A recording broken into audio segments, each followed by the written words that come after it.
The phrase, "Your will be done," in the Lord's Prayer. What is the will of God? For Jesus, the will of God is to establish God's kingdom. This is the central theme of his preaching. In John 4, verse 34, we hear, "It is meat and drink for me to do the will of him who sent me until I have finished his work." And in John 5, verse 30, Jesus says, "My aim is not my own will, but the will of him who sent me." And in John chapter 6, verse 39, Jesus said, "It is his will that I should not lose even one of all that he has given me, but to raise them up on the last day." God wills to establish his kingdom. In Ephesians chapter 1, verses 9 to 10, Saint Paul said, "He has made known to us his hidden purpose. Such was his will and pleasure, determined beforehand in Christ, to be put into effect when the time was ripe, namely, that the universe, all in heaven and earth, might be brought into a unity in Christ."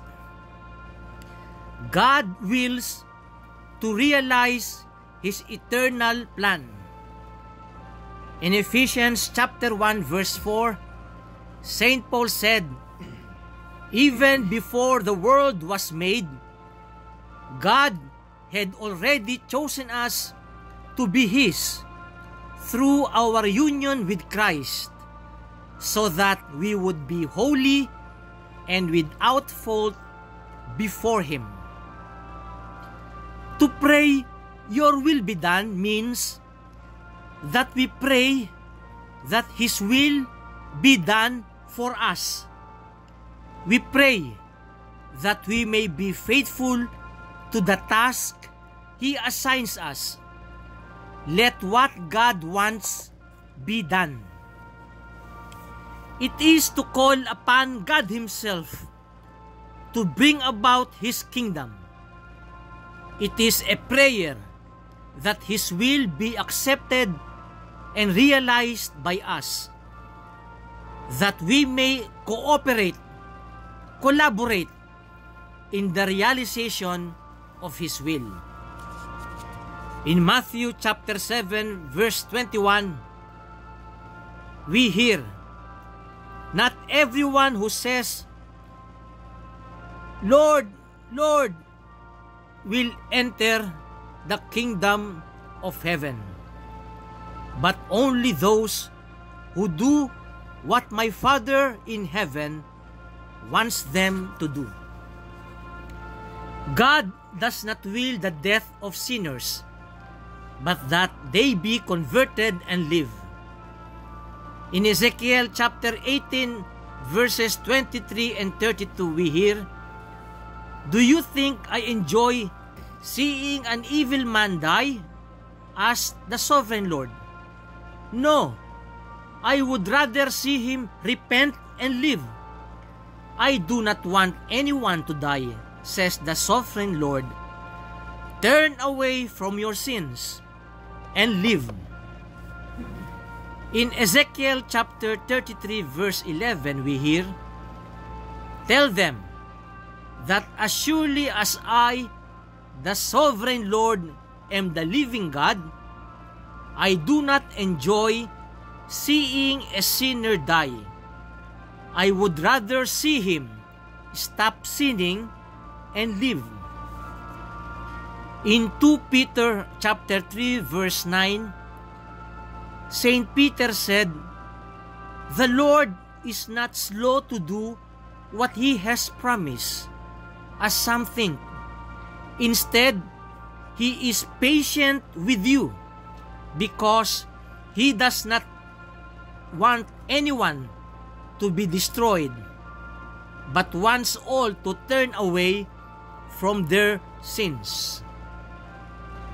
God wills that we do not conform to the standards of the world. In Romans chapter 12, verse 12, St. Paul said, "Do not conform yourselves to the standards of this world, but let God transform you inwardly by a complete change of your mind. Then you will be able to know the will of God, what is good and is pleasing to Him and is perfect." In 1 Thessalonians chapter 4, verse 3, St. Paul said, "This is the will of God, that you be holy." And in 1 Peter chapter 4, verse 2, St. Peter said, "From now on then, you must live the rest of your earthly lives controlled by God's will and not by human desires." God assures us of His help to be able to do His will if we allow Him to do so in our lives. Philippians chapter 2, verse 13, St. Paul said, "God is always at work in you to make you willing and able to obey His own purpose." And in Hebrews chapter 13, verse 21, we hear, "May the God of peace provide you with every good thing you need in order to do His will, and may He, through Jesus Christ, do in us what pleases Him." In 1 John 2:17, we hear, "The world and everything in it that people desire is passing away, but he who does the will of God lives forever." Why does God not accomplish His will speedily? Why is it that it seems that evil triumphs and the good is defeated in this world? In Revelation chapter 6, verse 10, we hear, "How long, Sovereign Lord, holy and true, must it be before you will vindicate us and avenge our blood on the inhabitants of the earth?" We submit ourselves to the wisdom of God. His wisdom is as high above us as the heavens are above the earth. In Isaiah chapter 55, verses 8 to 9, we hear, "My thoughts, says the Lord, are not like yours, and my ways are different from yours. As high as the heavens are above the earth, so high are my ways and thoughts above yours." God, our Father, who is of infinite goodness, has eternal plan.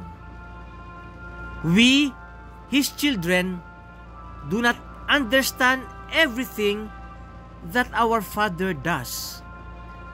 Like a child trusting his father, we submit to the plan of God, who is the beginning and the end, and in whose hands rests our happy destiny. In 1 Samuel chapter 3, verse 18, we hear, He is the Lord.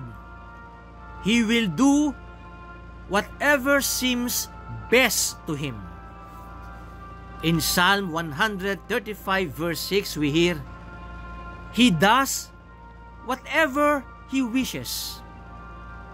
In 1 Maccabees chapter 3 verse 60, we hear, but the Lord will do what He pleases. And in Tobit chapter 3 verse 6, we hear, now treat me as you please. In the name of the Father, and of the Son, and of the Holy Spirit. Amen.